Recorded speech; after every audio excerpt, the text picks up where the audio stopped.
ಸುರಿಯುತ್ತಲಿದೆ ದಿವಸಯ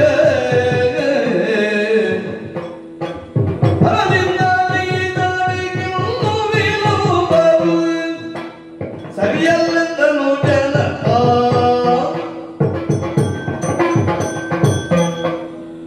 ಲಕ್ಷ್ಮಣ, ಅಣ್ಣದೇವ, ಎಲ್ಲಿ ಇದ್ದೇವೆ, ಹೇಗಿದ್ದೇವೆ ಅಂತ ಒಮ್ಮೆ ಆಲೋಚಿಸಂತೆ. ಪ್ರಸ್ರವಣ ಪರ್ವತದಲ್ಲಿ ಮಳೆಗಾಲವನ್ನು ಕಳೆದಂತಹ ನಾವು, ಆಮೇಲೆ ನೀನೇ ಕಿಷ್ಕಿಂಧೆಗೆ ಹೋಗಿ ಸುಗ್ರೀವನನ್ನು ಎಚ್ಚರಿಸಿ 4 ದಿಕ್ಕಿಗೂ ವಾನರ ಸೇನೆಯನ್ನು ಕಳುಹಿಸಿ ಕೊನೆಗೂ ಆಂಜನೇಯನ ಸಹಾಯದಿಂದ ದಕ್ಷಿಣ ದಿಕ್ಕಿನಲ್ಲಿ ಈ ಲಂಕಾದ್ವೀಪದಲ್ಲೇ ನನ್ನ ಮಡದಿಯಾದಂತಹ ಸೀತೆ ಇದ್ದಾಳೆ ಅನ್ನೋದನ್ನು ತಿಳಿದು ಮತ್ತೆ ನಾವು ಸಮುದ್ರದ ದಡಕ್ಕೆ ಬಂದಾಗ ಮತ್ತು ವಿಷಾದವೇ. 100 ಯೋಜನೆ ಇದೆ, ಇದನ್ನು ದಾಟುವುದು ಹೇಗೆ? ವರುಣದೇವನೇ ಹೇಳಿದನಲ್ಲ, ನಮ್ಮಲ್ಲಿ ಒಬ್ಬ ಇದ್ದಾನೆ, ವಿಶ್ವಕರ್ಮನ ಅನುಗ್ರಹದಿಂದಲೇ ಜನಿಸಿದವ, ಅವನಿಗೆ ಯಾವುದನ್ನು ಹಾಕಿದ್ರು ಅದು ಸಮುದ್ರದಲ್ಲಿ ತೇಲ್ತದೆ, ನೀರಿನಲ್ಲಿ. ಅವನಿಗೆ ಎಲ್ಲವನ್ನೂ ಕಪಿಗಳು ಕೊಟ್ಟು ಸೇತುವೆಯನ್ನು ಮಾಡಿ ಲಂಕಾ ಪ್ರವೇಶವನ್ನು ಮಾಡಿ ಅದೇ ಕಾಲಕ್ಕೆ ರಾವಣನ ಸಹೋದರನಾದಂತಹ ವಿಭೀಷಣನು ಶರಣಾಗತನಾಗಿ ಪ್ರಪನ್ನ ಭಾವದಿಂದ ಬಳಿಗೆ ಬಂದವನು. ಅವನನ್ನು ಒಳಗೂಡಿಕೊಂಡೇವೆ. ಹೌದು, ನೋಡ, 12-13 ದಿನಗಳ ಹೋರಾಟ ನಡೆಯಿತು. ಯಾರೆಲ್ಲ ಬಲಿಷ್ಠರು ಅಂತ ಜಗತ್ತು ಹೇಳಿತೋ, ಯಾರನ್ನು ಕಂಡಾಗ ದೇವತೆಗಳು ಕೈಕಟ್ಟಿ ನಮಗೆ ಬೆಸಸು ಬೆಸಸು ಅಂತ ಬೇಡಿಕೊಂಡಿದ್ರೋ, ಸುರ ನರ ಭುಜಂಗಮ ಭುವನ ದಲ್ಲಣ ದಶವದನ ಅಂತ ಲೋಕ ಹೇಳಿತೋ, ಅಂತಹ ರಾವಣನು ಧರ್ಮದ ಕಾರಣದಿಂದ ಹತನಾಗಿ ಹೋಗಿದ್ದಾನೆ. ಅರ್ಥಾತ್ ನಾವು ನಡೆಯುವ ದಾರಿ ಧರ್ಮದ ಪಥ. ಇಂದ್ರಜಿತುವನ್ನು ನೀನು ವಧಿಸಿದೆ, ಅವನ ಹೆಸರೇ ಮೇಘನಾದನಂತೆ, ಆದ್ರೆ ಅವನನ್ನು ಹೇಳುವುದು ಇಂದ್ರಜಿತು. ನೀನು ಯಾವ ರೀತಿಯಾಗಿ ವಧಿಸಿದೆ ಅನ್ನೋದು ಆಮೇಲೆ ನನಗೆ ಅರಿವಾಯಿತು. ಒಂದು ಕ್ಷಣಕ್ಕೆ ವಿಷಾದವಾದರೂ ಬಹುಶಃ ವಿಧಿಯೇ ನಿನ್ನನ್ನು ಆ ರೀತಿಯಾಗಿ ರೂಪಿಸಿದ ಅನ್ನುವ ಸಮಾಧಾನವನ್ನು ನಾನು ಪಡ್ಕೊಂಡೆ. ಸತ್ಯ ಹೇಳ್ದ ಅಣ್ಣ, ಏನಪ್ಪ? ಇಂದ್ರಜಿತುವನ್ನು ಕೊಂದದ್ದು ನನ್ನ ಕೈಯಿಂದ ಬಿಡಲ್ಪಟ್ಟಂತಹ ಬಾಣವೇ ಹೌದಾದ್ರು ಅದಕ್ಕಿರುವಂತಹ ಬಲ ರಾಮನಾಮದ ಬಲ ಎಂಬುದಾಗಿ ತಿಳಿದ ಅಂತ ನೀವೆಲ್ಲ ತಿಳ್ಕೊಂಡಿದ್ದೀರಿ. 12 ವರ್ಷ ನಿದ್ರಾಹಾರ ಸ್ತ್ರೀ ಸಂಘ ಅನ್ನವರ್ಜಿತವಾದ ವ್ರತವು ಅನಿರೀಕ್ಷಿತವಾಗಿ ಅಯಾಚಿತವಾಗಿ ನಿನ್ನಿಂದ ಮಾಡಲ್ಪಟ್ಟದ್ದೇ ಇಂದ್ರಾರಿಯ ವಧೆಗೆ ಅಂತ ಆಮೇಲೆ ಗೊತ್ತಾಯ್ತು. ಏನೇ ಇರ್ಲಿ, ಇಂದ್ರಾರಿಯೋ, ಅತಿಕಾಯನೋ, ಮಕರಾಕ್ಷನೋ, ರಾವಣ ಕುಂಭಕರ್ಣರೋ, ಹಸ್ತನೋ, ಕುಂಭನಿಕುಂಭರೋ, ಸುಪಾರ್ಶ್ವಕನೋ, ಎಷ್ಟು ಮಂದಿ ಅಲ್ಲವಾ, ಎಲ್ಲರನ್ನು ವಧಿಸಿದ್ದೇವೆ ಈ ಕಪಿಗಳ ಸಹಾಯದಿಂದ. ಆದರೆ ದಿನ ಹೋದೆಷ್ಟು ಅಂತ ನೋಡಿದೀಯ ನೀನು? ನೋಡಿದ್ರೆ ಚಿತ್ರಕೂಟದಲ್ಲೇ ನಿನ್ನಲ್ಲಿ ನಾನು ಆಡಿದ್ದೆ. ಭರತ ಯಾವ ದಿನವನ್ನು ಹೇಳಿದ್ದಾನ ಅದನ್ನು ಬರೆದಿರಿಸು ಮರೆಯದಂತೆ ಅಂತ. ಸಾಧಿಸಬೇಕಾದನ್ನೆಲ್ಲ ಸಾಧಿಸಿ ಆಗಿದೆ. ಮಾತ್ರವಲ್ಲ, ರಾವಣನ ವಧೆಯೂ ಆಗಿದೆ. ಮರಳಿ ನಾವು ಅಯೋಧ್ಯೆಯನ್ನು ಸೇರಬೇಕಾದಂತಹ ದಿನವೂ ಸಮೀಪಿಸ್ತಾ ಇದೆ. ಆದಷ್ಟು ಬೇಗ ಅಲ್ಲಿಗೆ ಹೋಗಬೇಡೋದಮ್ಮ ನಾವು. ಭರತ ನಿಮ್ಮ ಸಾಮೀಪ್ಯವನ್ನು ಬಯಸ್ತಾ ಇದ್ದಾನೆ ನಂದಿಗ್ರಾಮದಲ್ಲಿ. ಅಣ್ಣ, ಅಲ್ಲಿಗೆ ಹೋಗಬೇಡ ಅಣ್ಣ. ನಿನ್ನ ಸಾಮೀಪ್ಯವನ್ನು ಎಲ್ಲರೂ ಬಯಸುವವರೇ. ಅದೇ ಕಾರಣಕ್ಕೆ ಅಲ್ವಾ ನಾನು ನಿನ್ನ ಹಿಂಬಾಲಕವನ್ನಾಗಿ ಛಾಯಾನುವರ್ತಿಯಾಗಿ ಬಂದವ. ಸರಿ, ಅಲ್ಲಿಂದ ಬಂದಂತಹ ಸಂದರ್ಭದಲ್ಲಿ ಶರಭಂಗರಂತವರು, ಶಬರಿ ಅಂತವರು, ಅಥವಾ ರಾವಣನಿಂದ ಪ್ರಹಾರಕ್ಕೊಳಗಾಗಿ ಇನ್ನೇನು ಪ್ರಾಣವನ್ನು ಬಿಡುತ್ತೇನೆ ಅನ್ನುವಂತಹ ಭಾವದಲ್ಲಿದ್ದಂತಹ ಜಟಾಯು ನಿನಗಾಗಿ ಕಾದುಕೊಂಡಿದ್ದ. ಅದು ನಿನ್ನ ಸಾಮೀಪ್ಯದ ಮಹಿಮೆ ಅಣ್ಣ. ಭರತ ನಿನ್ನ ನಿರೀಕ್ಷೆಯಲ್ಲಿ ಇರ್ತಾನೆ ಇರ್ತಾನೆ. ಆದಷ್ಟು ಬೇಗ ನಾವು ಲಂಕೆಯಿಂದ ಅಯೋಧ್ಯೆಯ ಕಡೆಗೆ ಹೋಗಬೇಕಾಗಿದೆ ಅಣ್ಣ. ನಿನ್ನ ನಿರೀಕ್ಷೆಯಲ್ಲಿ ಇನ್ನೊಂದು ಜೀವ ಇದೆ ಅಂತ ಮರ್ತೆ ಬಿಟ್ಟಿಯೇನು? ಯಾರಪ್ಪ? ಅಗ್ರಭವ. ಅಗ್ರಭವನೆ ಕೇಳು, ಸೀತೆಯ ಶೀಘ್ರದ ಜೊತೆಗೊಳ್ಳು.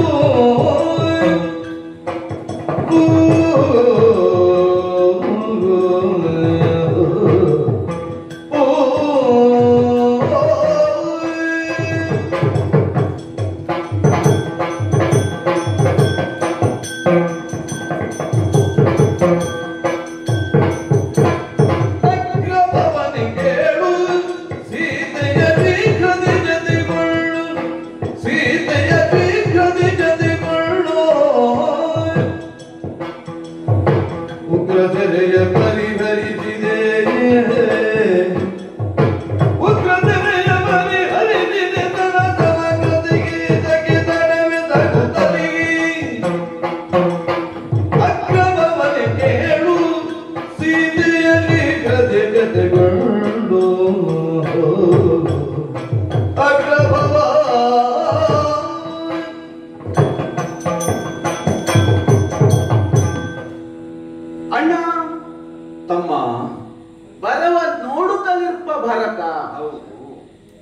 ಆಶ್ಚರ್ಯ ಇಲ್ಲ ಅಣ್ಣ. ಸಾಕೇತದಲ್ಲಿ ಸಮಸ್ತ ಸಾಕೇತವು ನೋಡುತ್ತಾ ಇದ್ದದ್ದು ಬರವೇ. ಯಾಕೆ? ಅಮೃತೋಪಮನಾದಂತಹ ರಾಮ ಕಾಡಲ್ಲಿದ್ದಾನೆ, ಮತ್ತೆ ಅಲ್ಲಿ ಬರವಲ್ಲದೆ ಮತ್ತೇನಿದ್ದೀತು ಹೇಳು? ನಾನು ಆಡಿದ್ದು ಬರ ಅಂತ. ಇರಲಿ ಅಣ್ಣ, ಎದುರಿಗೆ ನೋಡಂತೆ 13 ದಿನಗಳ ಕಾಲ ನಮಗಾಗಿ ಹೋರಾಡಿ ಈಗ ಎಡದಲ್ಲಿ ತಾರೆ ಬಲದಲ್ಲಿ ರುಮೆಯನ್ನಿಟ್ಟುಕೊಂಡು ರಾಮನ ಮುಖವನ್ನೇ ನೋಡುತ್ತಾ ಸಂತೋಷದಿಂದ ನಲಿಯುತ್ತಿರುವಂತಹ ಸುಗ್ರೀವ. ಸರಿ. ಇನ್ನೊಂದು ಕಡೆಯಲ್ಲಿ ರಾಮನಾಮ ವ್ಯಾಹರಣವನ್ನೇ ಮಾಡ್ತಾ ಸಂತೋಷದಿಂದ ತನ್ನನ್ನೇ ತಾನು ಮರೆತು ಪಡೆಯುತ್ತಿರುವಂತಹ ಹನುಮಂತ. ಹೌದು. ಅವರ ಮುಖದಲ್ಲಿ ಇಂಥ ಸಂತೋಷವನ್ನು ನಾವು ಯಾವತ್ತಾದರೂ ಕಂಡಿದ್ದೇವೋ? ಕಾರ್ಯವನ್ನು ಪೂರೈಸಿದ್ದೇವೆ ಅನ್ನುವಂತಹ ತೃಪ್ತಿ ಸಂತೋಷ ಕಾಣುತ್ತಾ ಇದೆ. ಸಮಸ್ತ ಕೀಶಕುಲವೇ ತನ್ನ ಕಾಲ ಕೆಳಗೆ ಬಂದಾಗಲೂ ಈ ಸಂತೋಷವನ್ನು ಸುಗ್ರೀವನಲ್ಲಿ ನಾವು ಕಂಡವರಲ್ಲ. ಅಲ್ಲ. ಸಂಜೀವಿನಿ ಪರ್ವತವನ್ನು ಹೊತ್ತು ಬಂದಂತಹ ಹನುಮ, ಅವನಿಂದಾಗಿ ನಾನು ಜೀವಂತವಾಗಿ ಎದ್ದು ನಿಂತಾಗಲೂ ಈ ಸಂತೋಷ ಹನುಮನ ಮುಖದಲ್ಲಿ ನಾವು ಕಂಡವರಲ್ಲ. ಅಣ್ಣ, ನನ್ನ ಮುಖವನ್ನೊಮ್ಮೆ ನೋಡಂದ್ರೆ. ಹೌದಪ್ಪ, ಯಾವತ್ತು ಗಂಭೀರವಾಗಿರುವಂತಹ ನೀನೇ ನಗುತ್ತಾ ಇದ್ದಿ. 1 ವರ್ಷಗಳ ಕಾಲ ಈ ಮುಖ ನನ್ನ ಮುಖದಲ್ಲಿ ನಗು ಇತ್ತು? ಇಲ್ಲ. ಇಲ್ಲಲ್ಲ. ನಾವೆಲ್ಲರೂ ಬರವನ್ನೇ ಅನುಭವಿಸಿದವರು. ಸೀತಾರಾಮರ ಒಂದಾಗುವಿಕೆಯ ಸುಯೋಗದ ನಿರೀಕ್ಷೆಯಲ್ಲಿ, ಆ ಬರದ ನಿರೀಕ್ಷೆಯಲ್ಲಿ ಇದ್ದವರಣ್ಣ ನಾವು. ಅಣ್ಣ, ಸೀತೆಯನ್ನು ಪಡೆದುಕೊಳ್ಳುವಲ್ಲಿ ಏನೇನೆಲ್ಲ ಮಾಡಿದೆವು ಎನ್ನುವುದಾಗಿ ನೀನೇ ಈಗಾಗಲೇ ಹೇಳುತ್ತಾ ಬಂದಿದ್ದಿ. ಎಂತ ಉಗ್ರ ಸೆರೆಯನ್ನು ಬಿಡಿಸಿದ್ದೇವೆ ಅಥವಾ ನೀನು ಬಿಡಿಸಿದ್ದಿ ಎನ್ನುವುದಾಗಿ. ಸೀತೆಯೊಬ್ಬಳ ಉಗ್ರ ಸೆರೆ ಅಂತ ನಾನು, ತಾಯಿಯಾದಂತಹ ಸೀತೆಯ ಉಗ್ರ ಸೆರೆ ಎನ್ನುವುದಾಗಿ ನಾನು ಹೇಳುವುದಲ್ಲ ಅಣ್ಣ. ಸಮಸ್ತ ಲೋಕಕ್ಕೆ ಒಂದು ಲೆಕ್ಕದಲ್ಲಿ ಸೆರೆಯಾಗಿತ್ತು. ರಾವಣನದ್ದು ಅಥವಾ ವಾಲಿಯದ್ದು ಕ್ರೌರ್ಯ, ಅವೆಲ್ಲವನ್ನು ಬಿಡಿಸಿ ಲೋಕಕ್ಕೆ ಮಂಗಳವನ್ನು ಹಾಡಿದ್ದಿತ್ತು. ಆಗಲೇ ಹೇಳಿದ ಹಾಗೆ ಅಣ್ಣ, ಎಲ್ಲರೂ ನಿನ್ನ ನಿರೀಕ್ಷೆಯಲ್ಲಿ ಇರ್ತಾರೆ. ಸರಿ. ಶರಭಂಗರದ್ದು ಒಂದು ರೀತಿಯ ನಿರೀಕ್ಷೆ. ಹೌದು. ಶಬರಿಯದ್ದು ಇನ್ನೊಂದು ರೀತಿಯ ನಿರೀಕ್ಷೆ. ಆದರೆ ತಾಯಿಯಾದಂತಹ ಸೀತೆಯ ನಿರೀಕ್ಷೆ ಹೇಗೆ ಕೇಳಿದರೆ, ಅವಳ ಕುರಿತಾಗಿ ಕವಿಗಳು ಹಾಡುವುದುಂಟು. ರಾಮ ಸೀತೆಯರ ಸಂಬಂಧ ಹೇಗೆ ಕೇಳಿದ್ರೆ, ಮೈಥಿಲ ನಗರ ಸುಲೋಚನಾಲೋಚನ ಚಕೋರ ಚಂದ್ರ ಶ್ರೀರಾಮ. ರಾಮಚಂದ್ರನೆಂಬ ಬೆಳದಿಂಗಳು ಇಲ್ಲದಿದ್ದರೆ ಆ ಚಕೋರ ಪಕ್ಷಿಗೆ ಹಸಿವೆ ಅಲ್ವಣ್ಣ. ಎಷ್ಟು ದಿನದಿಂದ ಆ ರಾಕ್ಷಸರ ನೆರಳಿನಲ್ಲಿ ಅಥವಾ ಅಶೋಕವನಲ್ಲಿ ಶೋಕವನ್ನೇ ಅನುಭವಿಸುತ್ತಿರುವಂತಹ ತಾಯಿಯ ನಿರೀಕ್ಷೆಯನ್ನು ನಮ್ಮ ರಾಮ ಮಾಡ್ತಾನೆ ಎನ್ನುವುದಾಗಿ ಸಮಸ್ತ ಕೀಶಕುಲವತನಿಂದ ತಮ್ಮನಾದಂತಹ ನಾನು ನಿರೀಕ್ಷೆಯಲ್ಲಿರುವಾಗ ಅವಳನ್ನು ಒಳಗೊಳ್ಳುವುದನ್ನು ಬಿಟ್ಟು ಭರತನನ್ನು ನೆನೆಸಿಕೊಳ್ಳುವುದು ಸರಿಯೋ ಅಣ್ಣ? ಅಶೋಕ ವನದಲ್ಲಿರುವಂತಹ ನಿನ್ನ ಅತ್ತಿಗೆಯನ್ನು ನಾನು ಕಾಣಬೇಕು, ಅರ್ಥಾತ್ ಅವಳು ನನ್ನ ನಿರೀಕ್ಷೆಯಲ್ಲಿ ಇದ್ದಾಳೆ ಅಲ್ವೇ? ಆದೀತು. ಪ್ರಾರಂಭಕ್ಕೆ ಆಕೆಯನ್ನು ಕಂಡಂತಹ ಆಂಜನೇಯನಿದ್ದಾನೆ. ಆಕೆಯ ಬಳಿಗೆ ಹೋಗಿ ವರ್ತಮಾನವನ್ನು ಹೇಳಿ ಯಾವ ಭಾವದಿಂದ ಅವಳಿದ್ದಾಳೆ ಅವಳ ಪ್ರತ್ಯುತ್ತರವನ್ನು ನನಗೆ ತಂದು ಹೇಳಬೇಕು ಅಂತ ನಾನು ಆಂಜನೇಯನಲ್ಲಿ ಆಡಿದ್ದೆ. ನೋಡಿದೆಯಾ? ಅಶೋಕ ವನದ ಕಡೆಗೆ ಹೋದಂತಹ ಹನುಮಂತ ಮರಳಿ ಬಂದವನಿದ್ದಾನೆ. ಒಂದೇ ಮಾತವಳು ಆಡಿದ್ದಂತೆ, ನನ್ನ ಪತಿಯನ್ನು ನೋಡುವಂತಹ ಅಪೇಕ್ಷೆಯಲ್ಲಿ ನಾನಿದ್ದೇನೆ. ಅಲ್ಲೋ ಅಣ್ಣ? ಅದೇ. ಆದ್ರೆ ನಮಗೆ ಅಧಿಕಾರ ಇಲ್ವಲ್ಲ. ಯಾಕೆ? ಈಗ ನಂಗೆ ಅಧಿಕಾರಿ ಯಾರು? ನೀನೇ ಅಲ್ವ ಹೋಗಿ ಪಟ್ಟಾಭಿಷೇಕ ಮಾಡಿಸಿ ಬಂದದ್ದು. ಹೌದಪ್ಪ, ನಿನ್ನ ಆಜ್ಞೆಯ ಮೇರೆಗೆ ಸೈಕತ ವೇಳೆಯಲ್ಲಿಯೇ ಒಮ್ಮೆ ಪಟ್ಟಾಭಿಷೇಕ ಆಗಿದೆ ಅವನದ್ದು. ಈಗ ವಿದ್ಯುಕ್ತವಾಗಿ ಮತ್ತೆ ಲಂಕೆಯ ಪಟ್ಟಾಭಿಷೇಕವನ್ನು ಮಾಡಬೇಕು ಅಂತ ನಾನು ಆಡಿದ್ದೇನೆ. ಹಾಗಾದ್ರೆ ಲಂಕಾ ರಾಷ್ಟ್ರದ ಅರಸನಾದಂತಹ ವಿಭೀಷಣನೇ ಸೀತೆಯ ಬಳಿಗೆ ಹೋಗಿ ಬೇಕಾದಂತಹ ವ್ಯವಸ್ಥೆಯನ್ನು ಮಾಡಿ ಅವಳನ್ನು ಇಲ್ಲಿಗೆ ಕರೆತರಬೇಕು ಅಂತ ಅವನಲ್ಲಿ ಆಡಿದ್ದೇನೆ. ನೋಡುವ, ಬರಲಿ. ಸರಿಯ ನಿರೀಕ್ಷೆಯಲ್ಲಿ ಇರುವ ಸೀತೆ ಬರುವಳು ಏನು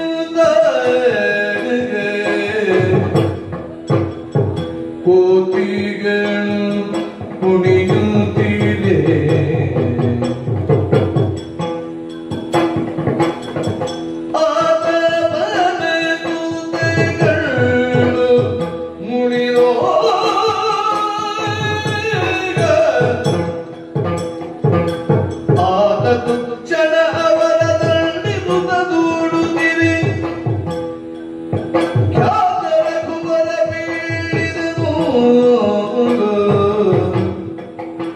ಜಾನಕಿಯ ಬಗೆಗಾಗಿ ತಡವನೆ ಮೋಹಿಸಿದರೆ ವಾನರರು ನೋಡಲಾಗೇನು ವೀಣವಲ್ಲಿದು ಸ್ವಯಂವರ ಪಟ್ಟ ಮೆರವಣಿಗೆ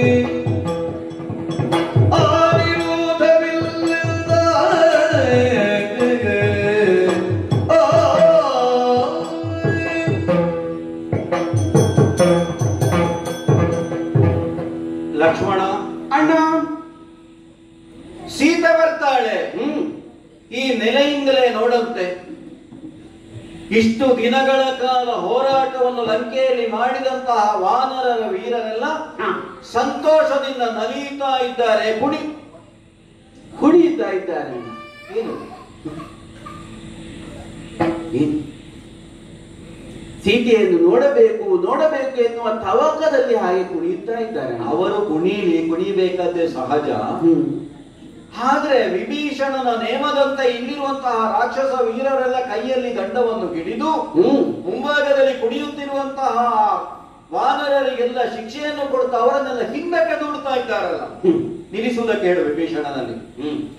ನಿನ್ನ ಆಜ್ಞೆಯ ಮೇರೆಗೆ ಹೇಳಿದ್ದೆ ಅಣ್ಣ, ನಿಲ್ಲಿಸುವುದಾಗಿ ಹೇಳಿದ್ದೇನೆ. ಪತಿವ್ರತೆಯಾದಂತಹ ಸ್ತ್ರೀಯೇ ಆದರೂ ಯುದ್ಧರಂಗದಲ್ಲಿರಬಹುದು, ಅನಿವಾರ್ಯವಾದಂತಹ ಸಂದರ್ಭಗಳಲ್ಲಿರಬಹುದು, ಅಥವಾ ಸ್ವಯಂವರ ಮಂಟಪದಲ್ಲಾದ್ರೂ ಇರಬಹುದು. ಆಕೆ ಕಾಣಿಸಿಕೊಂಡಳು ಅಂತಾದ್ರೆ ಅದರಲ್ಲಿ ಅಪರಾಧ ಏನೂ ಇಲ್ಲ. ಇಷ್ಟು ದಿನಗಳ ಕಾಲ ಯಾರನ್ನು ಪಡೆಯುವುದಕ್ಕಾಗಿ ವಾನರ ವೀರರೆಲ್ಲ ಹೋರಾಟ ಮಾಡಿದ್ರು, ಆಕೆಯ ಮುಖದರ್ಶನವೇ ಅವರಿಗೆ ನಿಷೇಧ ಅಂತಾದ್ರೆ ಅವರ ಹೋರಾಟಕ್ಕೆ ಏನು ಫಲ ಹೇಳು? ಹೌದಣ್ಣ. ಹಾಗಾಗಿ ನಾನು ಸೀತೆಯನ್ನು ಎಲ್ಲರ ಮುಂಭಾಗದಲ್ಲೇ ನೋಡುವುದಕ್ಕೆ ಇಷ್ಟಪಡ್ತಾ ಇದ್ದೇನೆ. ಅವಳು ದಂಡಿಗೆಯಿಂದ ಇಳಿದು ನನ್ನ ಮುಂಭಾಗಕ್ಕೆ ಬರಲಿ ಅಂತ ವಿಭೀಷಣನಲ್ಲಿ ಹೇಳುವುದಕ್ಕೆ ಹೇಳು. ಸರಿ ಅಣ್ಣ. ಸೀತೆ ಭುಜಾತೆ ಸುನೀತೆ ವಿಖ್ಯಾತಿಯೋ ಸಾತಿ ಜಯದ ಲಜ್ಜೆಯಿಂದ ಖ್ಯಾತ ಗುಣದಾತ ಸಂಪ್ರೀತರ ಕುಟಾತನ ತಾತಳುವುದೇ ನೋಡಿದ ವಿವೇಕೆ ಸೀತೆ ಪೂಜಾತೆ.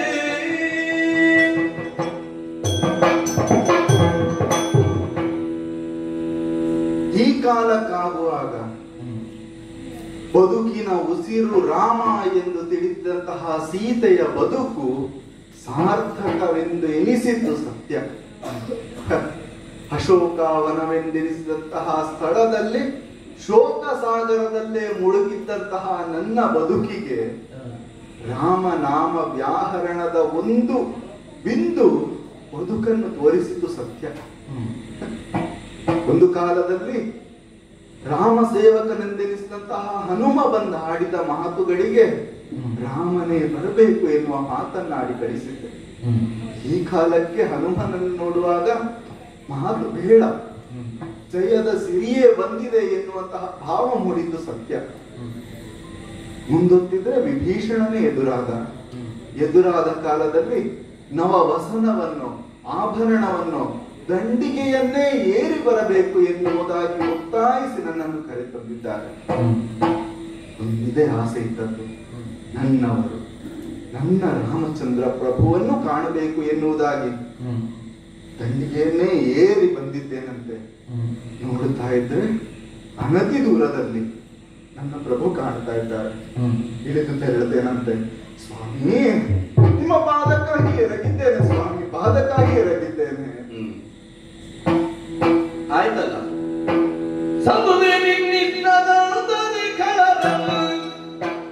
ಒಂದು ಬಂಧನವ ತಪ್ಪಿ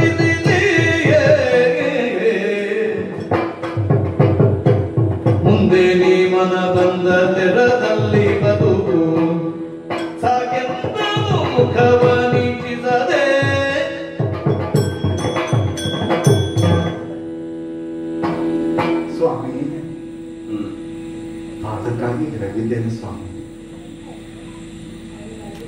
ಸರ್ವಾಲಂಕಾರದಿಂದ ನನ್ನ ಮುಂಭಾಗಕ್ಕೆ ಬಂದವಳಿದ್ದೆ. ಆಂಜನೇಯ ಅಶೋಕವನಕ್ಕೆ ಬಂದ, ನಿನ್ನನ್ನು ಅರಸುತ್ತ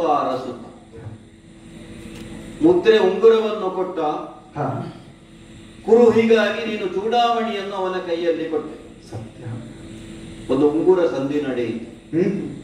ಹೇಳಿದನಂತೆ, ಅಮ್ಮ ನನ್ನ ಹೆಗಲನ್ನು ಏರು ಅಥವಾ ನನ್ನ ಬೆನ್ನನ್ನು ಏರು, ಸಾಗರವನ್ನು ಸರಾಗವಾಗಿ ಲಂಘಿಸಿ ನಿನ್ನ ಪತಿಯಾದಂತಹ ರಾಮನ ಬಳಿಗೆ ನಿನ್ನನ್ನು ತಲುಪಿಸ್ತೇನೆ ಮಗನ ಹಾಗೆ ಅಂತ ಮಾತಾಡಿದಂತೆ. ನಾನು ಹಾಗೆಲ್ಲ ಬರುವುದಿಲ್ಲ. ನನ್ನ ಗಂಡ ಕ್ಷತ್ರಿಯನೇ ಆಗಿದ್ದರೆ, ನಿಜ ಅರ್ಥದಲ್ಲಿ ಅವನು ನನ್ನ ಪತಿಯೇ ಆಗಿದ್ದರೆ ಅವನೇ ಲಂಕೆಗೆ ಬರಬೇಕು. ಮಾತ್ರವಲ್ಲ, ರಾವಣಾದಿಗಳನ್ನು ಕೊಂದು ಅವನೇ ಬಿಡಿಸಿ ನನ್ನನ್ನು ಕರ್ಕೊಂಡು ಹೋಗಬೇಕು. ನಿಮ್ಮ ಕುರಿತಾದ ಭಕ್ತಿಯೋ ಶ್ರದ್ಧೆಯೋ ಅಥವಾ ನಿಮ್ಮ ಕುರಿತಾದ ನಂಬಿಕೆಯೇ ಅಲ್ವೇ ಸ್ವಾಮಿ ಅದು? ನಿನ್ನ ಇಚ್ಛೆ ಅನ್ನೋದು ನೆರವೇರಿತಲ್ಲ. ಅಂದ್ರೆ ವೈಯಕ್ತಿಕವಾಗಿ ನಿನ್ನ ಅಪೇಕ್ಷೆ ಏನಿತ್ತು ಅದು ನೆರವೇರಿತಲ್ಲ. ಮತ್ತೆ ಇನ್ನೂ ಒಂದು ತಿಳ್ಕೊ, ನಿನ್ನನ್ನು ಪಡೆಯುವುದಕ್ಕಾಗಿ ಲಂಕೆಗೆ ನಾನು ಬಂದದ್ದೇ ಅಲ್ಲ ಸ್ವಾಮಿ. ನಾನು ಅಗ್ನಿ ಸಾಕ್ಷಿಯಾಗಿ ಕೊಟ್ಟಂತಹ ಮಾತು, ನಾಳೆ ದಿನ ಪತಿಯಾದಂತಹ ರಾಮನಿಗೆ ಅವನ ಮಡದಿ ಸೀತೆಯನ್ನು ರಕ್ಷಿಸಿಕೊಡುವುದಕ್ಕೆ ಸಾಧ್ಯವಾಗದೆ ಹೋಯಿತು, ಅವನು ಹೇಳಿ ಅಂತ ಲೋಕದ ಅಪವಾದ ಬರಬಾರದು. ಇದನ್ನು ಪ್ರಪಂಚ ಮುಖದಲ್ಲಿ ತೋರಿಸಿಕೊಡುವುದಕ್ಕೆ, ಸೂರ್ಯವಂಶದ ಹೆಗ್ಗಳಿಕೆ ಏನುಂಟು ಅದನ್ನು ಮತ್ತೆ ಸ್ಥಾಪಿಸುವುದಕ್ಕೆ ಬೇಕಾಗಿ ನಾನು ಲಂಕೆಗೆ ಬಂದಿದ್ದೇನೆ, ರಾವಣಾದಿಗಳನ್ನು ಕೊಂದಿದ್ದೇನೆ. ಈಗ ನೀನು ಸ್ವತಂತ್ರ ಅಳಿದ್ದಿ. ರಾಕ್ಷಸನ ಬಂಧನದಿಂದ ನಿನ್ನ ವಿಮೋಚನ ಆಗಿದೆ, ಅದನ್ನು ನಾನು ಮಾಡಿದವನಿದ್ದೇನೆ. ಈಗ ನಿನ್ನಲ್ಲಿ ನಾನು ಹೇಳ್ತಾ ಇದ್ದೇನೆ, ನಿನ್ನ ಅಪೇಕ್ಷೆ ನನಗಿಲ್ಲ. ಭರತನ ಜೊತೆಗೋ, ವಿಭೀಷಣನ ಜೊತೆಗೋ, ಲಕ್ಷ್ಮಣನ ಜೊತೆಗೋ, ಸುಗ್ರೀವನ ಜೊತೆಗೋ, ಯಾರ ಜೊತೆಗೆ ಹೋಗಬೇಕು ಅಂತ ನಿನಗೆ ಅಪೇಕ್ಷೆ ಉಂಟು ಅವರ ಜೊತೆಗೆ ಹೋಗು. ಈಗ ನಾನು ಸ್ವತಂತ್ರ. ನೀನು ಸ್ವತಂತ್ರ. ಆಡ್ತಿದ್ದೀರಿ ಸ್ವಾಮಿ ನೀವು.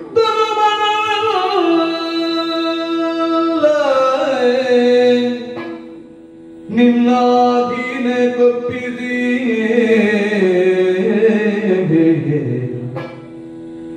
ಧನುಜನಾಕ್ರಮಣಕ್ಕೆ ಸಿಲುಕಿ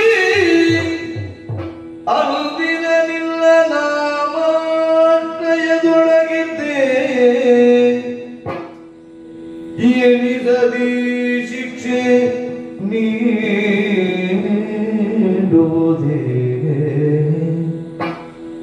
ಎಣಿಸದೆ ಶಿಕ್ಷೆ ನೀಡುವುದೇ, ತನು ಮನವೆಲ್ಲ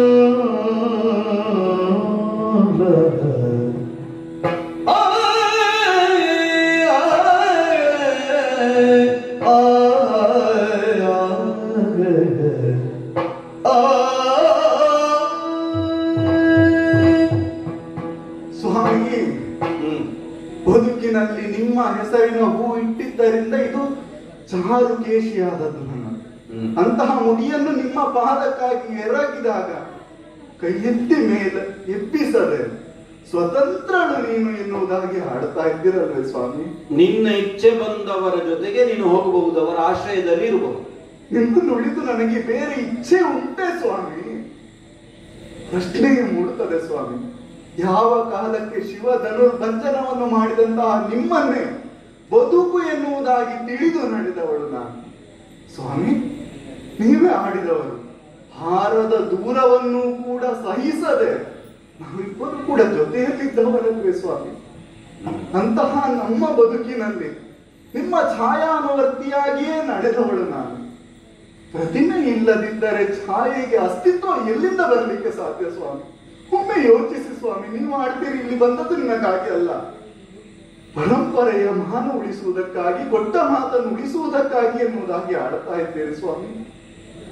ಇಲ್ಲಿಗಾಗಿ ಬಂದ ನಾನು ನೋಡುವ ಕಾಲದಲ್ಲಿ ರಾಮ ಮಂತ್ರವನ್ನೇ ಜಪಿಸುತ್ತಾ ಒಂದು ಜೀವಿಯಾಗಿ ಬದುಕಿದ್ದೆ ಅಷ್ಟೇ. ಬಿಟ್ರೆ ನಿಮ್ಮ ಮಾತನ್ನು, ನಿಮ್ಮ ನೆನಪನ್ನು ಬಿಟ್ಟು ಬೇರೆ ಬದುಕಿಲ್ಲ ಸ್ವಾಮಿ ನನಗೆ. ಹುಣ್ಣಿಮೆಯಲ್ಲಿ ಬರುವಂತಹ ಚಂದ್ರನಲ್ಲಿ ರಾಮಚಂದ್ರನ ಮುಖವನ್ನು ನಾನು ನೋಡ್ತಾ ಇದ್ದೆ. ಆ ಚಂದ್ರನ ಮುಖವನ್ನೇ ನೀವು ನೋಡುವಾಗ ನಿಮ್ಮ ಮುಖವನ್ನೇ ಅದರಲ್ಲಿ ನೋಡುತ್ತೇನೆ ಎನ್ನುವ ಭಾವ ಬಿಟ್ರೆ ಅಲ್ಲಿ ಬೇರೆ ನೆನಪಿರಲಿಲ್ಲ ಸ್ವಾಮಿ. ಬದುಕು, ಈ ದೇಹ ಎಲ್ಲವೂ ರಾಮನಿಗೆ ಅರ್ಪಿತ ಎನ್ನುವುದಾಗಿ ಬದುಕಿದವಳು ನಾನು. ಈ ಕಾಲಕ್ಕಾಗಿ ನೀವು ಆಡ್ತಾ ಇದ್ದೀರಿ. ಯಾರ ಜೊತೆಗಾದರೂ ಎರಡು ಎನ್ನುವುದಾಗಿ. ಸ್ವಾಮಿ, ನಿಮ್ಮ ಕರಾವಲಂಬನವನ್ನು ಬಿಟ್ಟು ಬೇರೆ ಆಶ್ರಯ ನನಗೆ ಉಂಟೆ ಸ್ವಾಮಿ. ಏನು ಸ್ವಾಮಿ ಈ ರೀತಿಯಾಗಿ ನನಗೆ ಶಿಕ್ಷೆ ಕೊಡುತ್ತಿದ್ದೆ? ಏನು ತಪ್ಪು ಮಾಡಿದ್ದೇನೆ ಸ್ವಾಮಿ? ಏನು ತಪ್ಪು ಮಾಡಿದ್ದೇನೆ ನಾನು? ನೀನು ಎಷ್ಟು ಆಡಿದರೆ ಏನು ಜಾನಕಿ? ಎಂಬ ಸಂಪರ್ಕ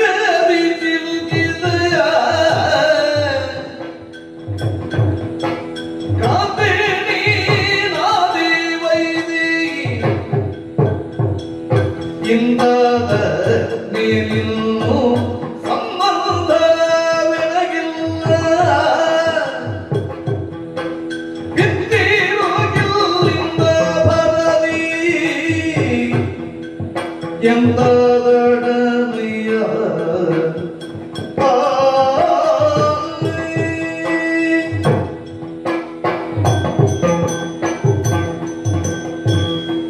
ವೈದೇಹಿ, ಸ್ವಾಮಿ, ನಿನ್ನ ಭಾವವನ್ನೇನೋ ನೀನು ಪ್ರಾಮಾಣಿಕವಾಗಿ ಆಡಿಕೊಳ್ಳಬಹುದು. ಆದರೆ ನಾವಾಗಿ ನಮ್ಮ ಮೈಗೆ ಕೆಸರು ಅಂಟಿಸಿಕೊಂಡು ಬೇರೆಯವರು ತಂದು ಮೆತ್ತಿದ್ರು ಕೆಸರಾಗುವುದು ನಮ್ಮ ಮೈಗೆ ಅನ್ನೋದು ನೆನಪಿರಲಿ. ಸ್ಪಷ್ಟ ಹೇಳ್ಬೇಕಾ ಸ್ವಾಮಿ? ರಾವಣಾಂಕ ಪರಿಭ್ರಷ್ಟ, ಅಯ್ಯೋ, ದುಷ್ಟನಾದಂತಹ ರಾವಣನ ಕಣ್ಣುಗಳಿಂದ ವೀಕ್ಷಿಸಲ್ಪಟ್ಟವಳು ನೀನು. ಇನ್ನೂ ನೇರವಾಗಿ ಹೇಳುವುದಿದ್ರೆ ರಾವಣನ ತೊಡೆಯಿಂದ ಜಾರಿ ಬಂದವಳು. ಅಯ್ಯೋ, 10 ತಿಂಗಳುಗಳ ಕಾಲ ಅವನ ಆಧೀನದಲ್ಲಿದ್ದವಳು. ನಿನ್ನ ಮೇಲೆ ಅಪವಾದ ಬಾರದಿರುವುದಕ್ಕುಂಟೆ, ಅವನು ನಿನ್ನನ್ನು ನೋಡದಿರುವುದಕ್ಕುಂಟೆ. ಅಂತಹ ಚೆಲುವೆ ನೀನು. ವೈದೇಹಿ, ನೇತ್ರ ರೋಗ ಬಂದವನಿಗೆ ಬೆಳಕನ್ನು ಸೂರ್ಯನನ್ನು ನೋಡುವುದಕ್ಕಾಗುವುದಿಲ್ಲ. ನಿನ್ನನ್ನು ನೋಡುವುದಕ್ಕೆ ನನಗೂ ಸಾಧ್ಯ ಇಲ್ಲ. ಯಾಕಂದ್ರೆ ನಾನು ಇನ್ನೂ ಹೋಗಿ ಕಾಡಿನಲ್ಲಿರುವುದಲ್ಲ. ಭರತನಿಗೆ ಕೊಟ್ಟ ಮಾತಿನಂತೆ ನಾಳೆಯ ದಿನ ಅಯೋಧ್ಯೆಗೆ ಹೋಗಿ ಅಲ್ಲಿಯ ಸಿಂಹಾಸನದಲ್ಲಿ ನಾನು ಚಕ್ರವರ್ತಿಯಾಗಿ ಅಭಿಷೇಚನವನ್ನು ಕೊಡಬೇಕಾದವ. 10 ತಿಂಗಳುಗಳ ಕಾಲ ಯಾರೋ ಒಬ್ಬ ಪರಪುರುಷನ ಸೆರೆಯಲ್ಲಿದ್ದಂತಹ ನಿನ್ನನ್ನು ನಾನು ಕರ್ಕೊಂಡು ಹೋದೆ ಅಂತಾದ್ರೆ ನಾಳೆಯ ದಿನ ಅಯೋಧ್ಯೆಯ ಜನರ ಮುಂಭಾಗದಲ್ಲಿ ತಲೆ ಎತ್ತಿ ನಡೆಯುವುದಕ್ಕಾದ್ರೂ ನನಗೆ ಸಾಧ್ಯವಾದೀತೆ. ನಮ್ಮ ವಂಶದ ಹಿರಿಮೆ ಏನು, ವ್ಯಕ್ತಿಗತವಾಗಿ ರಾಮ ಏನು, ನೀನು ಮಾಡಿದಂತಹ ಕುಕೃತ್ಯ ಏನು, ಇಷ್ಟನ್ನು ತಿಳಿದು ನಾನು ನಿನ್ನನ್ನು ಪರಿಗ್ರಹಿಸಿದೆ ಅಂತಾದ್ರೆ ನಾಳೆ ಜನ ನನ್ನನ್ನು ದೂಷಿಸ್ತಾರೆ. ಹಾಗಾಗಿ ನಾನು ಆಡ್ತಾ ಇದ್ದೇನೆ. ಇದೋ ಬಂಧನದಿಂದ ಬಿಡಿಸಿ ಬಿಟ್ಟ ಹಸುವಿನಂತೆ ನೀನು ಸ್ವೇಚ್ಛೆಯಿಂದ ಸ್ವತಂತ್ರನಾಗಿ ನನಗೆ ಬೇಕಾದಲ್ಲಿಗೆ ಹೋಗ್ಬಹುದು, ನನ್ನ ಜೊತೆಗೆ ಬೇಡ. ನನ್ನ ರಾಮ ಈ ಒಂದು ಮಾತನಾಡಲಿಕ್ಕೆ ಹೇಗೆ ಸಾಧ್ಯ ಸ್ವಾಮಿ? ಹೀಗೆ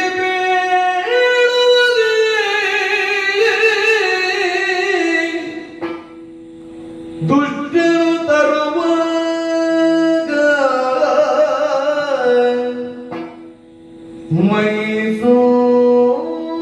ಮೈಸೂಗಿದೆ, ದುಷ್ಟನು ತರುವಾಗ ಮೈಸೂಗಿದೆ.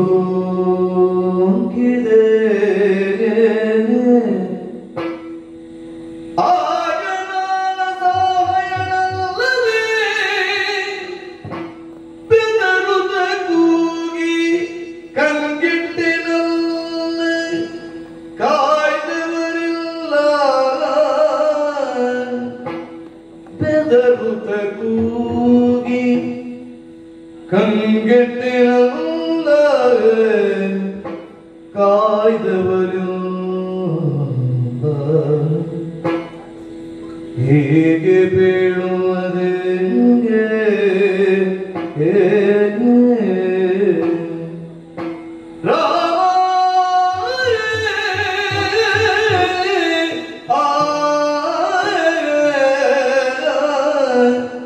ಆ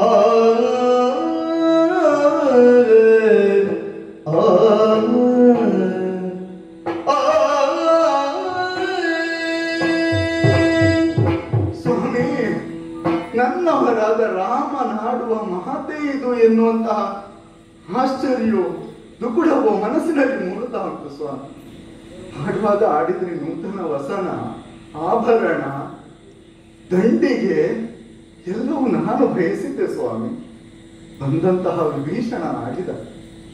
ತವರು ಮನೆಯಿಂದ ಹೋಗುವಾಗ ಮಗಳಿಗಾಗಿ ಕೊಂಡೊಯ್ಯುವಂತೆ ನಿನ್ನನ್ನು ಕಳಿಸ್ತೇನೆ ತಾಯಿ ಎನ್ನುವುದಾಗಿ, ನಿಮ್ಮನ್ನು ನೋಡುವುದಕ್ಕಾಗಿ ಹೀಗೆ ಬರಲಿ, ಇನ್ನು ಹೇಗೆ ಬರಲಿ ಸ್ವಾಮಿ.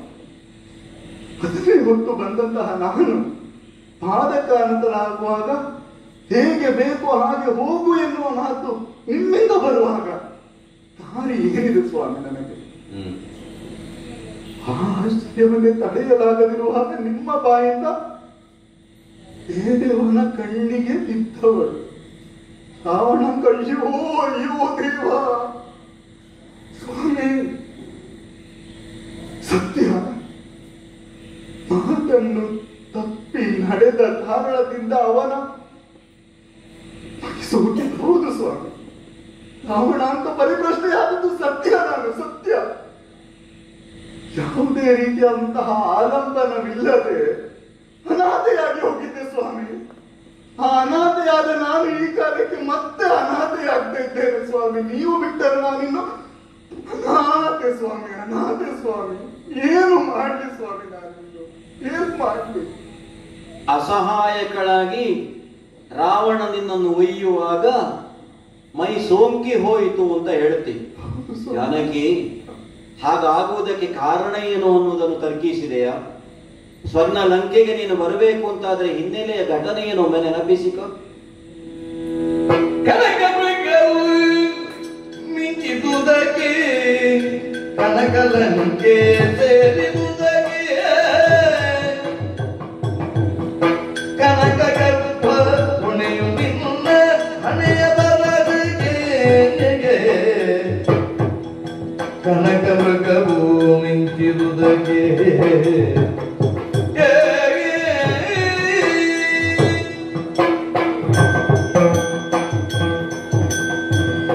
ಸ್ವಯಂಕೃತ ಅಪರಾಧ ಅಂತ ಒಂದಿದೆ. ಅಯೋಧ್ಯೆಯಿಂದ ನಾನು ಕಾನನಕ್ಕೆ ಹೊರಡುವ ಕಾಲದಲ್ಲೇ ನಿನ್ನಲ್ಲಿ ವಿಧ ವಿಧವಾಗಿ ಹೇಳಿದೆ. ಕಾಡಿನಲ್ಲಿ ದುಷ್ಟ ಮೃಗಗಳ ಉಪಟಳ ಇರ್ತದೆ, ಕಾಡಿನಲ್ಲಿ ಬದುಕುವುದು ಕಷ್ಟ. 14 ವರ್ಷಗಳ ಕಾಲ ನೀನು ಅತ್ತೆಯಂದಿರ ಮಾವನ ಸೇವೆಯನ್ನು ಮಾಡುತ್ತಾ ಅಯೋಧ್ಯೆಯಲ್ಲಿರು. ಏನಾಡಿದೆ ನೀನು? ರಘುವೀರ, ನೀನನ್ನ ನಗಲಿ ಹೋಗುವೆಯ. ಅಗಜೆಯ ಅರಸನ ಬಿಲ್ಲನ್ನು ಎತ್ತಿದ ದಿನದಿಂದ ನಾವಿಬ್ಬರೂ ಬೇರಾದದ್ದಿಲ್ಲ. ನನ್ನ ಪೌರುಷವನ್ನು ಬಡಿದೆಬ್ಬಿಸುವಂತಹ ಮಾತನ್ನಾಡಿದೆ. ಪುರುಷ ವೇಷವನ್ನು ತೊಟ್ಟಂತಹ ಹೆಣ್ಣಿಗಲ್ಲ ನನ್ನ ತಂದೆ ನಿನ್ನನ್ನು ಕೊಟ್ಟದ್ದು ಅಂತ. ಇಲ್ಲ, ವಿಷ ಕುಡಿದು ಸಾಯ್ತೇನೆ ಅಂತ ಹೇಳಿದೆ.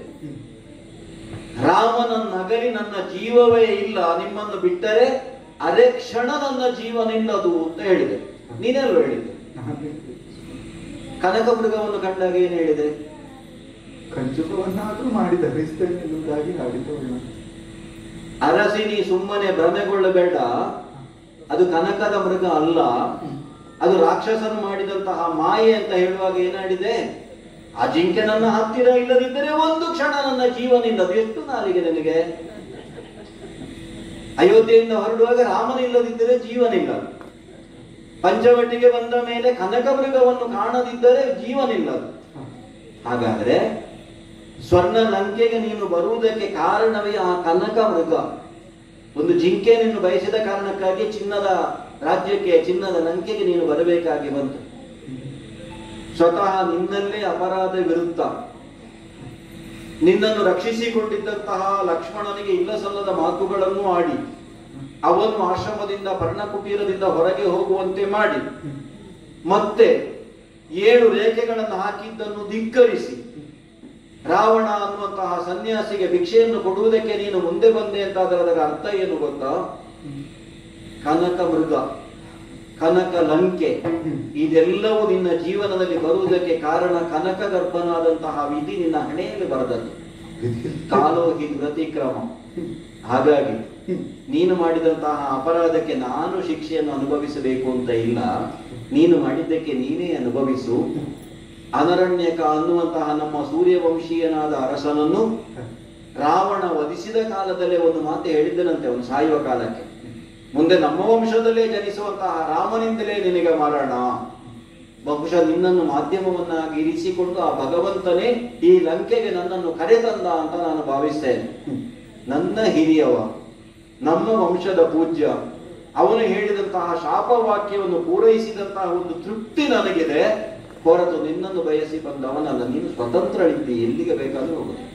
ನಾನು ಸ್ವತಂತ್ರ ಇದ್ದೇನೆ, ಮನ ಬಂದಂತೆ ಚಲಿಸಬೇಕು, ಮನ ಬಿಟ್ಟರೆ ನನಗೆ ದಾರಿ ಉಂಟೆ ಸ್ವಾಮಿ. ಅದು ಬಿಡಿ, ಹೇಳಿದ್ರು ಹಸುವನ್ನು ಬಿಟ್ರೆ ಅದು ಮತ್ತೆ ಎಲ್ಲಿಗೆ ಸೇರ್ಬೇಕು ಸ್ವಾಮಿ? ನನ್ನ ಹಟ್ಟಿಗೆ ಅದುವೆ. ಕಾಡಿನ ಮಿಗದಿಂದ ಕೇಳು ಬಂತಾದರೆ ನೋಡಿಕೊಂಬೇನು ಬಂದುದ, ನೋಡಿಕೋ ಬೇಕಾದ್ರೆ. ನಾನು ನೋಡಿಕೊಳ್ಬೇಕಂದ್ರೆ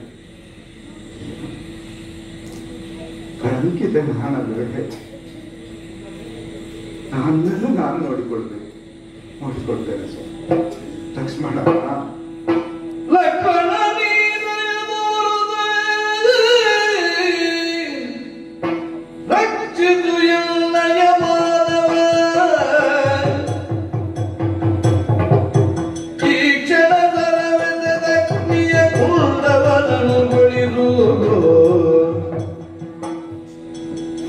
ಕ್ಷೇಮದಿ ಬೊಗುತ್ತಲೇ ನಾ ಸಾಕ್ಷಾತ್ಕರಿಸುವೆ ಶೀಲವ ನೀತಿನಲೈ ಕುಂದಿತ್ತೊಡೆವಾಸಿ ಮತಿಯಾಗುವೆನೆಂದು ಲಕ್ಷ್ಮಣ ನೀ ದಯದೋರುತ ರಕ್ಷಿತು ಎನ್ನಯ ಮಾನವ ಲಕ್ಷ್ಮಣ.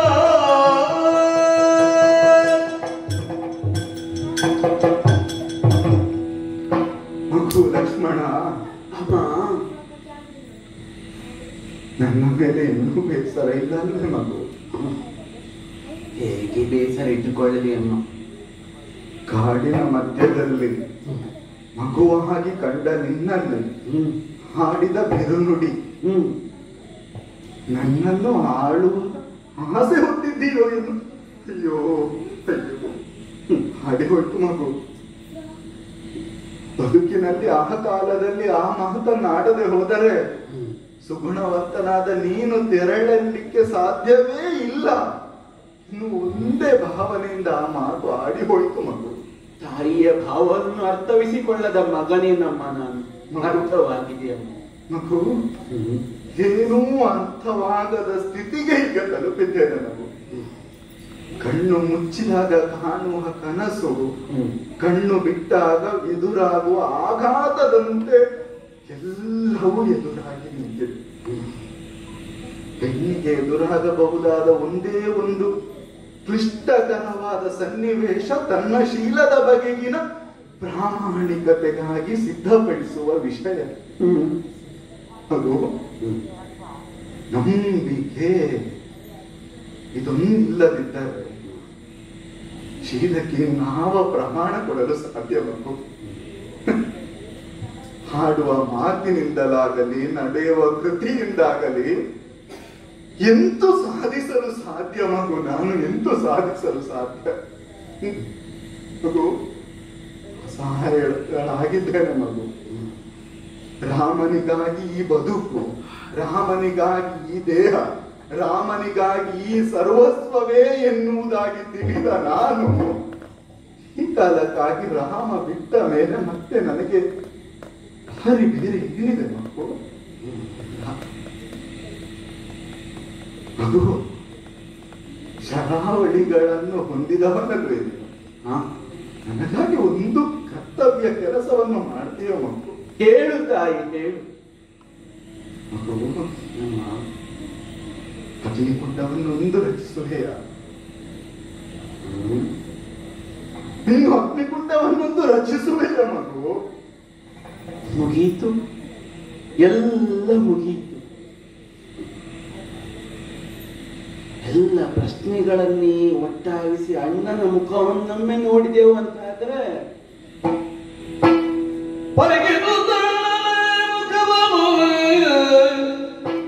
ಮರುಗುತ ಲಕ್ಷ್ಮಣನೆತ್ತನು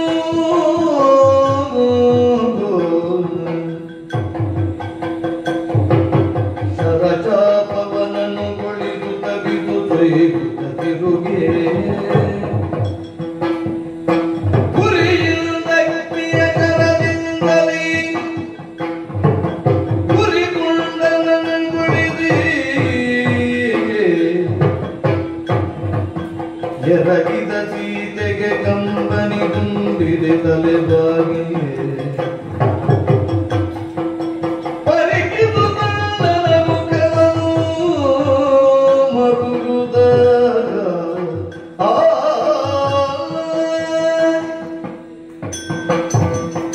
ಪ್ರತಿಯೊಬ್ಬರ ಹೃದಯದಲ್ಲಿಯೂ ಸೂತಕದ ಛಾಯೆ. ಯಾವ ನಿರೀಕ್ಷೆಯಲ್ಲಿದ್ದೆವು ನಾವು, ಯಾವ ನಿರೀಕ್ಷೆಯಲ್ಲಿದ್ದೆವು? ಲೋಕಕಂಟಕನಾದಂತಹ ದುಷ್ಟನಾದಂತಹ ರಾವಣನ ಹನನವಾಗಿ ಲೋಕಕ್ಕೆ ಮಂಗಳವಾಯಿತು.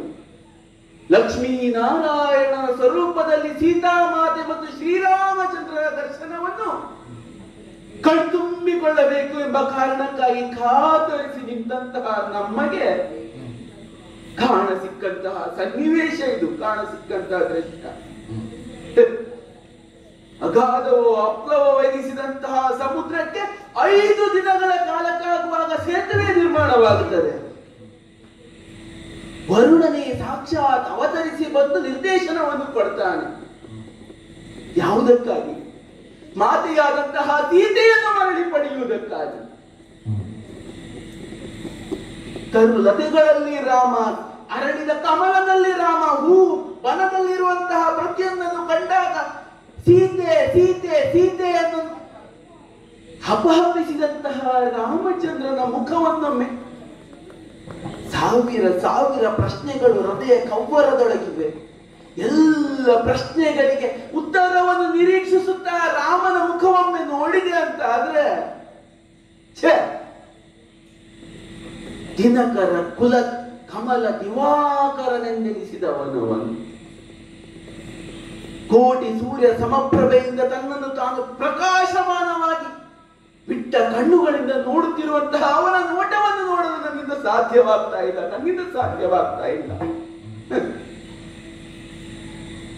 ಕಾಡಿಗೆ ಹೋಗ್ತೇನೆ ಎನ್ನುವಂತಹ ದೃಢ ನಿಶ್ಚಯವನ್ನು ತಾಳಿದಂತಹ ಅವನ ನಿಶ್ಚಯವನ್ನು ಅಲುಗಾಡಿಸಲು ಸಪ್ತರ್ಷಿಗಳಲ್ಲಿ ಒಬ್ಬನಾದಂತಹ ವಸಿಷ್ಠರಿಗೆ, ಗುರುಗಳಾದಂತಹ ವಸಿಷ್ಠರಿಗೆ ಸಾಧ್ಯವಾಗಲಿಲ್ಲಂತೆ. ಇನ್ನು ನಾನು ಯಾವ ಲೆಕ್ಕ? ತಾಯೇ,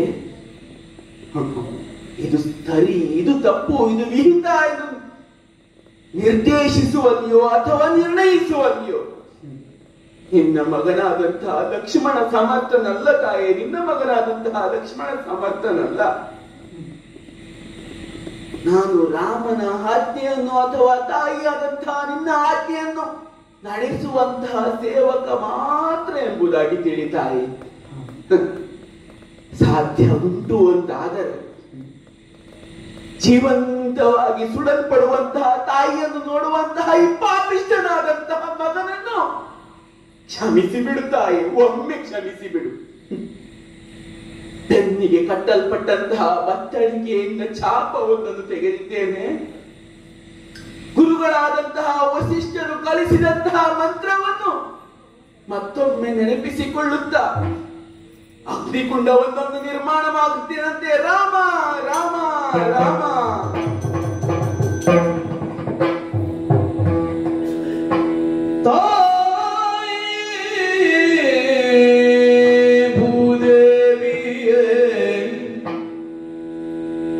ಬದುಕಿನ ಧ್ಯೇಯವೇ ಶ್ರೀರಾಮ, ಎನ್ನನು ಕಾಯುವುದು ಸೌಶೀಲ್ಯವೆಂದೇ ನಂಬಿ ಬದುಕಿರುವೆ.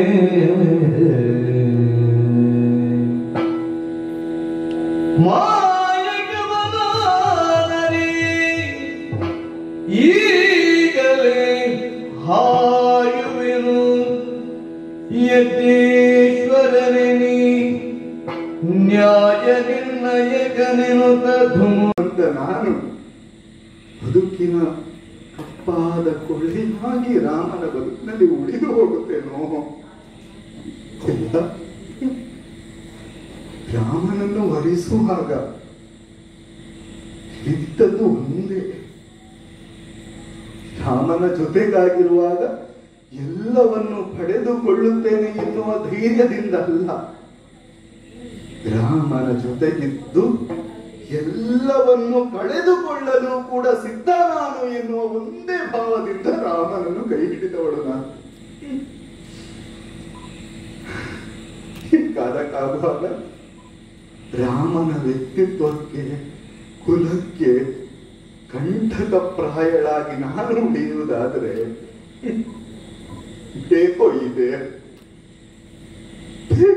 ದೇಹ ಇಲ್ಲ. ರಾಮನಿಗಾಗಿ ಇರುವ ಈ ದೇಹ ಸರಿಯಾಗಿಯೇ ಉಳಿಯಬೇಕು. ರಾಮನಾಡಿದ ಮಾತಿಗೆ ಎದುರುಂಟೆ. ರಾಜ ರಾಮನಾಗಿ ಅವ ನಿಂತರೆ ಸೀತೆ ಅವನೊಟ್ಟಿಗೆ ನಿಲ್ಲುವ.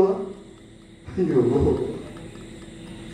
ವಿಧಿ ಹಾಡಿದ್ರಲ್ಲೋ ಸ್ವಾಮಿ, ವಿಧಿ ಲಿಖಿತ.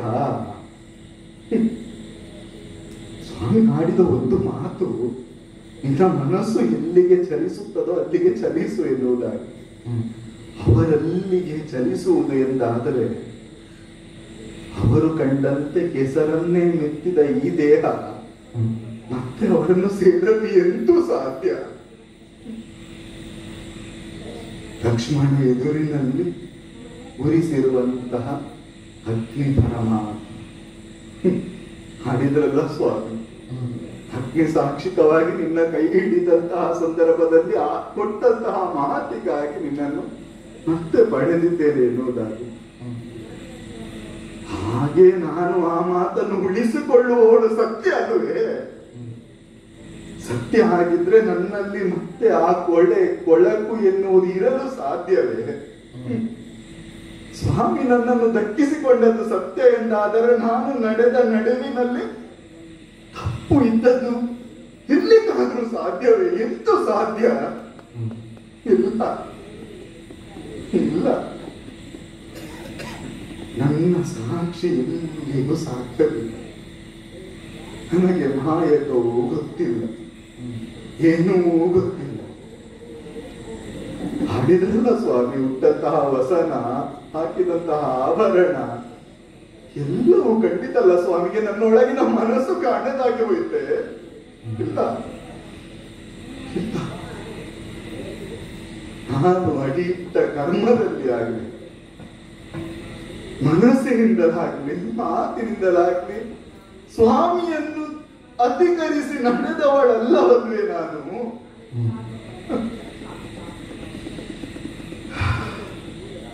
ನ್ಯಾಯ ರಾಜಾರಾಮನಿಗೆ ಬೇಕಾಗಿರುವುದು ಸಾಕ್ಷಿಯ ನ್ಯಾಯ. ಎದುರಿನಲ್ಲಿರುವ ಅಗ್ನಿ ಪರಮಾತ್ಮನನ್ನೇ ಕೈ ಮುಗಿದು ಪ್ರಾರ್ಥಿಸ್ತೇನೆ. ಕರ್ಮಣ ಮನಸ ವಾಚ ಯಥಾ ನಾತಿ ಚರಾಮ್ಯಹಂ ರಾಘವಂ ಸರ್ವಧರ್ಮಜ್ಞಂ ತಥಾ ಮಾಂ ಪಾತು ಪಾವಕಃ. ಕೈ ಮುಗಿದು ಸುತ್ತು ಬರ್ತೇನೆ.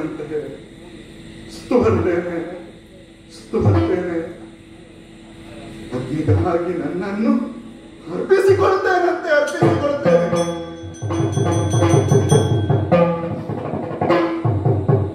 ಸೀತೆಯವಳು ಪರಿಶುದ್ಧಿಯು ಸ್ತ್ರೀಯರ ನೀತಿಗೆ ಜ್ಯೋತಿರ್ಮಣಿಯವಳು. ಪ್ರೀತಿಯೊಳಿಗೆ ಮೊಡಗೂಡಲು ವಿಖ್ಯಾತಿಯ ಮೊಡಗುಂಡಂತಗುವುದು. ಸೀತೆಯವಳು ಪರಿಶುದ್ಧಿಯು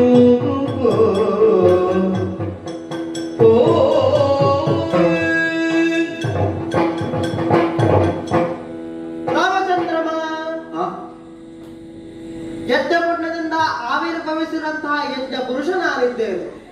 ಸರ್ವಭಕ್ಷಕನೇ ಆದ್ರೂ ಸೀತೆಯನ್ನು ಭಕ್ಷಿಸಲಿಲ್ಲ. ಅವಳ ತಲೆಯಲ್ಲಿರುವಂತಹ ಹೊಡಿದಂತಹ ಹೂವನ್ನು ಬಾಡಿಸುವುದಕ್ಕೆ ನನ್ನಿಂದ ಸಾಧ್ಯವಾಗಿ. ಯಾಕೆ ಕೇಳಿದ್ರೆ ಯಾಕೋ ಅವಳ ಪಾರಿಶುದ್ಧತೆ ಅಷ್ಟು ಪಾವಿತ್ರ್ಯವಾಗಿರುವಂತಹದ್ದು. ಅಂತಹ ಪಾರಿಶುದ್ಧತೆಯನ್ನೆಲೆ ತೊಡಗಿಸಿಕೊಂಡಂತಹ ಸೀತಾ ಮಾತೆ ಪರಮ ಪಾವನಳಾಗಿದ್ದಾಳೆ, ಪರಮ ಪವಿತ್ರಳಾಗಿದ್ದಾಳೆ, ಪರಮ ಪಾತಿವೃತ್ಯಳಾಗಿದ್ದಾಳೆ. ಅಗ್ನಿಗೆ ಹಾಕಿದಂತಹ ಅಪರಂಜಿಯಾದಂತಹ ಚಿನ್ನವು ಯಾವ ರೀತಿಯಾಗಿ ತನ್ನ ಹೊಳಪನ್ನ ಮತ್ತಷ್ಟು ಹೆಚ್ಚಿಸಿಕೊಂಡು ಹೆಚ್ಚಿಸಿಕೊಳ್ಳುತ್ತಾ ಹೊಳಪನ್ನ ಬೀರುತ್ತಾ ತನ್ನ ಮೌಲ್ಯವನ್ನು ಹೆಚ್ಚಿಸಿಕೊಳ್ಳುತ್ತದೆ. ಅದೇ ರೀತಿಯಾಗಿ ಪರಮ ಪಾವನೆಯಾದಂತಹ ಸೀತಾಮಾತೆಯು ಮತ್ತೊಮ್ಮೆ ಈ ಜಗತ್ತಿಗೆ ಪರಮ ಪವಿತ್ರಳು ಎನ್ನುವುದನ್ನು ತಿಳಿಯುವುದಕ್ಕೆ ಸಾಧ್ಯವಾಗಿದೆ.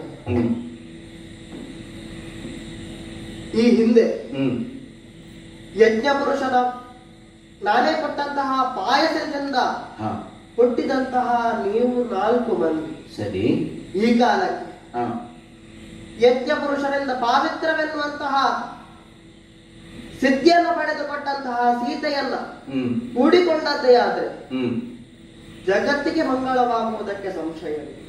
ಸ್ವಾಮಿ, ದೇವತೆಗಳಾದಂತಹ ನೀವೇ ಬಂದು ಇಷ್ಟು ಸ್ಪಷ್ಟವಾಗಿ ಆಡಿದ ಮೇಲೂ ನಾನು ಆಕೆಯನ್ನು ತಿರಸ್ಕರಿಸುವುದಕ್ಕುಂಟೆ? ಕೇವಲ ನೀನು ಅಂತಲ್ಲ, ನೋಡಿದೆಯಾ, ಸೃಷ್ಟಿಕರ್ತನಾದಂತಹ ಬ್ರಹ್ಮನಿರಬಹುದು, ಲಯಾಧಿಕಾರಿಯಾದಂತಹ ಪರಮೇಶ್ವರನಿರಬಹುದು, ಅಲ್ಲ ಸಹಸ್ರಾಕ್ಷನಾದಂತಹ ದೇವೇಂದ್ರನೇ ಇರಬಹುದು. ಪ್ರತಿಯೊಬ್ಬರೂ ಬಂದು ಸೀತೆಯನ್ನು ನೀನು ಸ್ವೀಕರಿಸಬೇಕು ರಾಮ. ದಿವ್ಯ ದೇಹಧಾರಿಗಳಾಗಿ ಸ್ವರ್ಗದಲ್ಲಿ ವಿರಾಜಿಸುತ್ತಿರುವಂತಹ ನನ್ನ ತಂದೆಯಾದಂತಹ ದಶರಥ ಭೂಪತಿಗಳೇ ಬಂದು ಆಡ್ತಾ ಇದ್ದಾರೆ, ಮಗು ರಾಮ ಸೀತೆಯನ್ನು ಸ್ವೀಕರಿಸು. ಇಷ್ಟನ್ನು ಇವರು ಆಡಿದ ಮೇಲೂ ಬೇಡ ಅಂತ ಹೇಳುವುದಕ್ಕುಂಟೆ? ಹಾಗಾಗಿ ಮುಡಿದ ಮಲ್ಲಿಗೆಯು ಬಾಡದಂತೆ ಅಗ್ನಿಕುಂಡದಿಂದ ಮೇಲಕ್ಕೆದ್ದು ಬಂದ ಸಾಕ್ಷಾತ್ ಅಗ್ನಿದೇವರೇ ನನಗೆ ಮತ್ತೊಮ್ಮೆ ಅರ್ಪಿಸಿದಂತಹ ಸೀತೆಯನ್ನು ನಾನು ಮರಳಿ ಸ್ವೀಕರಿಸ್ತೇನೆ. ಚಿಂತಿಸಬೇಡಿ. ಶುಭವಾಗಲಿ.